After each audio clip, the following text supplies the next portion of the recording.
I have 3 brothers-in-law, one of which is a compulsive gambler. I have a brother-in-law who is a compulsive gambler. He and my sister recently lost their home. My brother-in-law contacted me to see if I could help them out. He said, I'm not going to hand over my money to a compulsive gambler, but what I would do, I'll bet him $100 that he could quit gambling cold turkey. It is taking me forever to collect that $100.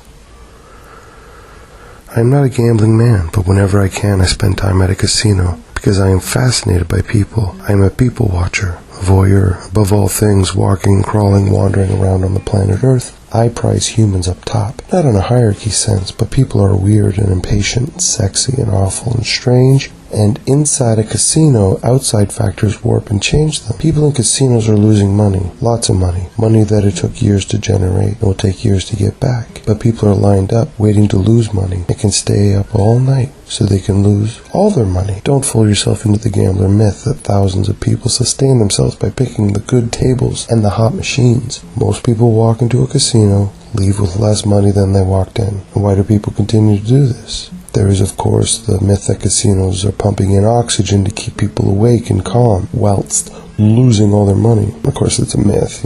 Casinos don't pump in oxygen. Oxygen is incredibly expensive. You can get the same effect by pumping in nitrogen at 1/4 the cost. Casinos shelling out $250 for a decent-sized tank of pure oxygen. I don't think so. You can get a tank at the same tank, nitrogen, for $30 when you know who to call. Plus, pure oxygen can kill people. Nitrogen just gets you high. And being high encourages self-interest, which intensifies and turns into greed. People on pure oxygen are not gambling. They're too busy staring at their hands or seeking out house music. A co-worker of mine recently went to Las Vegas, and before she went, I said, hey, while you're there, you should check out Penn & Teller. She says, Helen Keller? Yes. When you're in Las Vegas, the entertainment capital of the world, take the time to check out the deaf, dumb, and blind corpse of Helen Keller, who shook loose her mortal coil in 1968. I've never been to Las Vegas, and I'm not in a hurry to go. I have nothing against Vegas, it's just that I have yet to hear a legitimate reason for going there. People have told me I should go to Vegas because I can bet anywhere. Well, I'm not in that big of a rush to give away my money. People have told me that I can walk up and down the main strip with a drink in my hand if I want to. It's not a selling point to me. If I wanted to walk around main roads with a drink in my hand, I'd live in a trailer park. Round-the-clock Cirque du Soleil and ventriloquism? Wow, I'd rather get fucked with a broken bottle. At least that show would be, lively. I'm certain that my wife would love Vegas because she is a night owl. I am an early riser. My wife is a night owl. Whether or not I want to, I'm up at 7 o'clock every day. Unless I go to bed at 5, which means what? Night terrors and acid flashbacks? Not in that order, but always in that combination. I wake up at 7 a.m.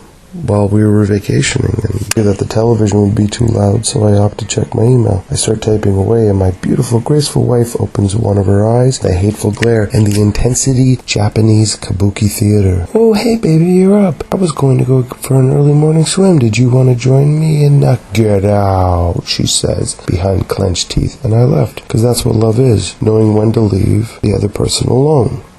When to pick up the check, that's all it is. You can idealize love, you can try to intellectualize the exchange, but it boils down to this. Know when to leave that person alone, know when to pick up a check. Some guys think you should always pick up a check every time. Mistake. Classic mistake. Like asking a religious person what they think, or letting a friend sleep on your couch until they get their head together. Mistake. If you pick up every check, the woman will think 2 things, whether she wants to admit it or not. First of all, she's going to think that you want to pick up every check, and that's a mistake. Secondly, she's going to think that money's never an option. Then you don't really have a relationship, you just have a pet that you fuck. If she wants to pay for lunch, let her. By insisting that you won't hear of it, that's a mistake. When a woman really doesn't want to pay for something, she's shopping, she does this. She has a defeated sigh and a half smirk. Then you buy it, no matter how stupid the item appears to you, whether or not it's a ceramic swan or a fleecy toilet cozy. When she sighs and does the half smirk, that's the sign. But once you buy the thing,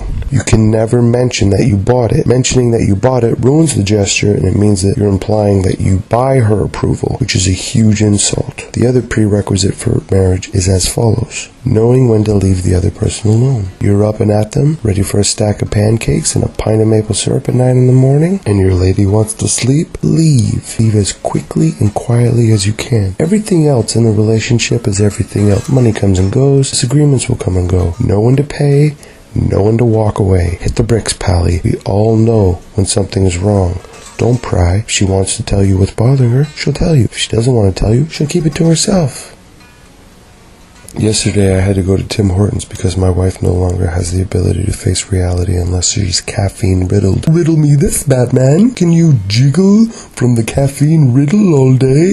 Yes. I'm not that big into coffee. I like coffee. I like tea. I prefer juice. Give me a jug of juice and I'm a happy man. Leave the jug. Leave us be. No matter what you hear, do not come in here. My wife likes coffee and needs it to take on the world. I'm at the drive-thru at the coffee shop because I don't enjoy standing in line at the coffee shop like I used to, because caffeine addicts just shake and they want and they're angry. Line, and I don't need their negative vibes messing up my chakras and aura. I need all the help I can get, especially when dealing with imaginary metaphysical properties like chakras and auras. Aligning your chakras makes as much real sense as arm wrestling the Easter Bunny. I'm in the drive-thru. The guy in front of me is driving one of those huge, obnoxious trucks named after natural disasters or enormous, scary things like the Ford Avalanche or the Chevy Colossal Crunch Maker. And the guy took a while to order, and most people who order at the coffee drive-thru, they take less than a minute, but this guy had taken way over a minute. And I'm not freaking out in my car because I'm listening to Faith No More, and, you know, they reunited last year. They played Coachella. Hooray. The guy in the big, obnoxious truck just got a tray of drinks, and there was one extra large coffee, and the rest were those tiny, small ones. If you've ever bought coffee at Tim Hortons, you know what I'm talking about. The small cups are really small. They're tiny. It's like, what's the point? In my mind, all I can picture is the guy who orders the small coffee just like, if I could just have, just a splash on my tongue. That's all that I want. But the guy in front of me in the huge truck, I imagine him going to work to give out the small coffees, and in his mind, like, he's made it. Like, here you go, everybody. I bought coffees. Yeah, take one. You've earned it. Don't take the extra large bucket of coffee. That's mine. No. You get the tiny one gulp only. I get the big coffee. Yeah, I've made it. I'm successful. I win. I have a large coffee and you have a small coffee. I win.